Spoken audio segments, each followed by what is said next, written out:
조선 초 한양에는 경국지색의 미인이 있었습니다. 경국지색이라 하면 나라를 망하게 할 정도로 미인이라는 뜻인데요. 오늘 소개할 여인은 나라를 망하게 하지는 않았지만 세자였던 사람이 여인에 빠져 폐세자까지 되었기 때문에 경국지색이라 표현한 것이죠. 여인들의 외모에 대한 평가가 좋지 않기로 유명했던 조선왕조실록에도 그녀의 이름은 장희빈과 함께 용모가 아름답다고 기록되어 있을 정도였죠.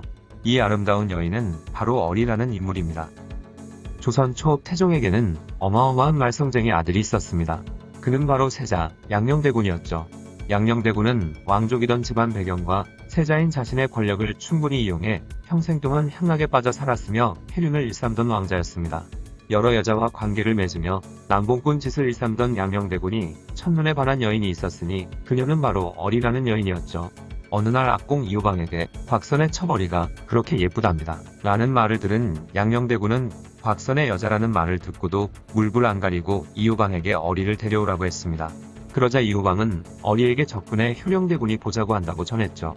세자였던 양녕대군이 이런 짓을 하면 시끄러워질 것을 대비해 효령대군이라고 사칭했던 것입니다. 하지만 어리는 나는 병도 있고 남편도 있는 놈인데 그게 무슨 말씀이십니까? 라며 단호하게 거절을 했죠. 세자의 신분에서 거절당한 양녕대군은 나를 이렇게 대한 여자는 네가 처음이야 라는 생각에 더 어리가 보고 싶어졌고 그녀를 자신의 여자로 삼고 싶어졌죠. 그래서 그는 어리의 마음을 얻고자 선물까지 보냈습니다. 하지만 그 선물마저 거부한 어리는 양녕대군의 호의가 굉장히 부담스러웠고 그대로 곽선의 양자였던 이승의 집으로 도망쳐버렸습니다. 두 번이나 세자인 자신을 거절한 것에 살짝 열받은 양녕대군은 그날로 궁의 담을 넘어 이승의 집으로 달려갔습니다. 이승은 양녕대군에게 이러시면 안 된다며 막아섰지만 이미 눈돌아간 양녕대군의 막장짓을 막을 순 없었죠. 어리 데려오라며 쌩 난리를 치자 결국 어리가 나타났습니다. 그녀는 일부러 씻지도 않고 너저분하게 나왔지만 양녕대군의 눈에는 너무나도 예뻤죠. 그리고 나서 양녕대군은 이승에게 어리를 데려갈 테니 말을 준비하라 라고 했습니다. 이승은 당연히 안 된다며 거절했죠. 그러자 양녕대군은 그럼 내가 타고 온 말에 어리를 태우고 나는 걸어가겠다 하니 어쩔 수 없이 말을 준비해주게 되었습니다. 일국의 세자가 그렇게 나오니 어리도 어찌할 도리가 없이 그냥 따라가게 되었는데 양녕대군이 어리의 옷소매를 잡아당기며 말에 태우려 하자 어리는 그 손을 뿌리치며 저를 붙잡아주지 않아도 됩니다. 제가 알아서 타겠습니다 라고 하면서 말을 탔다고 하죠. 그렇게 양녕대군은 신하의 아내를 거의 납치하다시피 해서 궁으로 데려왔습니다.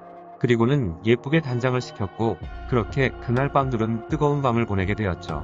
어리와의 잠자리가 매우 흡족했던 양녕대군은 이승에게는 화를, 이승의 아내에게는 비단을 보냈는데 이승은 그 선물들을 돌려보내며 이 억울한 일을 상소를 올려 태종에게 고하려 했으나 양녕대군의 보복이 두려웠기에 결국 상소를 올리지는 못했습니다.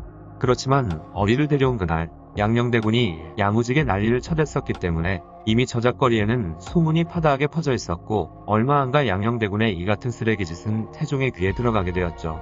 그 어이없는 소식을 들은 태종은 불같이 화내며 어리를 궁에서 쫓아내버렸고 이 일에 연루된 악공 이호방 등 4사람을 참수형에 처했으며 이런 큰일을 제때 왕에게 고하지 않은 죄로 이승은 귀양을 가게 되었습니다. 또한 대신들을 불러 이러한 악행을 저지른 양녕대군을 폐세자시키려고 했지만 대신들의 만류로 다행히 세자 자리에서 쫓겨나지는 않았죠. 그렇게 어리는 궁에서 쫓겨나게 되었는데 양녕대군은 장인인 기말로에게 어리가 살 집을 마련해달라고 부탁했고 기말로는 사위이기 이전에 세자인 양녕대군의 청인이 별 수 없이 그녀의 거처를 자신의 집 한쪽에 마련해 주기도 했습니다. 게다가 세자 신분이었던 양녕대군은 마음대로 밖을 돌아다닐 수가 없었기에 어리가 보고 싶다고 기말로에게 졸라대면 기말로는 어리를 여종으로 꾸며 궁으로 들여보내 어리를 만나게 해주기도 했죠. 그러다 결국 어리는 양녕대군의 딸을 낳게 되었습니다. 양녕대군은 딸 또한 궁으로 몰래 들여보내 유모를 붙여주기도 했죠.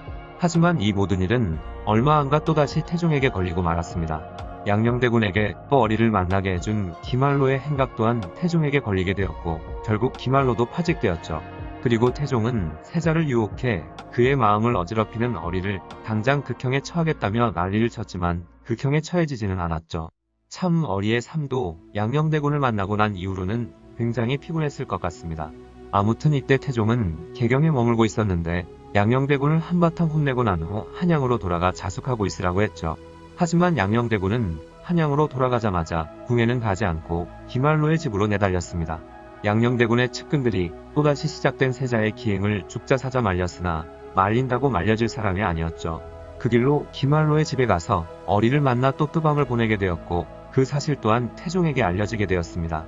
태종은 분노하며 양녕대군을 질책하자 참고 있던 양녕대군은 태종에게 아바마마께서도 줄줄이 첩을 거느리시면서 왜 저는 첩 하나 못 가지게 하십니까? 라는 편지를 써서 주기도 했죠. 양녕대군의 편지를 받은 태종은 어이가 없었습니다. 오죽 답답했으면 영의정이던 유정현, 좌의정 박은과 자신의 최측근이던 조말생을 불러 세자의 편지를 보여주며 이 망나니 같은 세자를 어떻게 해야 하나 라면서 눈물을 흘리며 한탄하기도 했죠. 양녕대군의 이 선 넘은 행실에 태종이 가지고 있던 양녕대군에 대한 기대는 모두 무너져 내렸고 기대는 실망으로 변해버렸습니다. 이 일로 인해 세자의 최측근들은 모조리 파직되었으며 양녕대군은 폐쇄자 되어 경기도 광주로 유배를 가게 되었죠. 그래도 첫째 아들인 양녕대군을 위해 어리도 유배지로 같이 보내지게 되었는데 반성이 1도 없던 양녕대군은 유배지에서도 기생 2명을 끼고 놀았습니다. 이 사실을 알게 되어 또다시 빡친 태종은 양녕대군과 함께 노란한 기생 2를 잡아오라 했는데 아버지의 그 명령에 중2병이 도졌는지 유배처의 담을 넘어 가출을 해버렸죠. 그러자 양녕대군이 가출한 일로 인해 온 나라가 발칵 뒤집어졌습니다. 망나니 같은 아들이긴 하지만 태종과 원경왕후의 사랑하던 아들이었기 때문에 얼른 양녕대군을 찾아내라며 난리가 났던 것이죠. 양녕대군과 함께 유배지로 쫓겨난 유무와 김할로의 첩은 이 모든 일이 어리 때문에 생긴 일이라고 생각해 씩씩대며 어리에게 찾아갔습니다. 그리고는 대체 언제까지 우리 대군마마의 신세를 망칠 것이냐 라고 고함치며 어리를 두들겨 패기 시작했죠. 두 여인에게 흠씬 두들겨 맞은 어리는 너무나도 분하고 억울했습니다. 어리가 원해서 양녕대군을 모시기 시작했던 것도 아니었죠. 그리고 그 여자의 미친놈을 못 모셨다는 이유로 온갖 수모를 당했고 태종은 어리 때문에 우리 아들이 이상해졌다며 죽이려고 하고 너무나도 억울하고 어이가 없는 상황이었던 것입니다. 분에 못 이긴 그녀는 결국 두들겨 맞은 그날 스스로 목을 내어 생을 마감했습니다. 하지만 더 열받는 건 집 나간 양녕대군은 또 다른 사람의 첩과 잠자리를 하며 놀아나다가 이틀 만에 발견되었다는 점이었죠. 너무 예쁘다 보니 하필이면 희대의 개망난이 양녕대군에게 찍혀 그의 여자가 되었다가 억울한 죽음을 맞이했던 어리에 대한 이야기였습니다. 영상을 봐주셔서 감사합니다. 더 재미있고 유익한 영상으로 다시 찾아뵙겠습니다. 구독과 좋아요 꾹 눌러주시고 댓글도 부탁드려요.